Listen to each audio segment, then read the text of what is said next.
One of the most common beginner mistakes is this flat finger angle. Slow that down.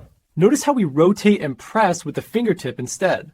That tiny change keeps neighboring strings clear and your chords ringing around. Here's a quick alternate picking workout. Keep it relaxed, focus on clarity.